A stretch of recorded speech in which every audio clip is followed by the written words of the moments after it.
3 different road கிராசிங்ல இருக்கக்கூடிய traffic light first signal 48 செகண்ட்ல, second signal 72 செகண்ட்ல, தேர்ட் சிக்னல் 108 செகண்ட்ல எவ்ரி டைம் சேஞ்ச் ஆகும்.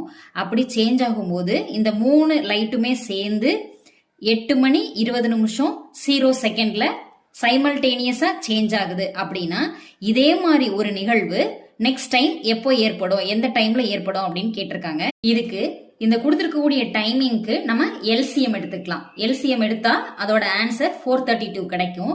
இந்த 432 இப்போ செகண்ட்ல இருக்கு. இப்போ நம்ம இதை மினிட்டா கன்வெர்ட் பண்ணிக்கலாம். 60 செகண்ட் தான் ஒரு மினிட். அப்படின்னா இந்த 432வை 60ஆல டிவைட் பண்ணா நமக்கு 7 மினிட் 12 செகண்ட்ஸ் கிடைக்கும். ஸோ இதை இது கூட ஆட் பண்ணிக்கலாம். 7 மினிட் 12 செகண்ட்ஸ் இதை ஆட் பண்ணீங்கன்னா உங்களுக்கு 8 hour 27 minute 12 secondsல நெக்ஸ்ட் சேஞ்ச் ஆகும்.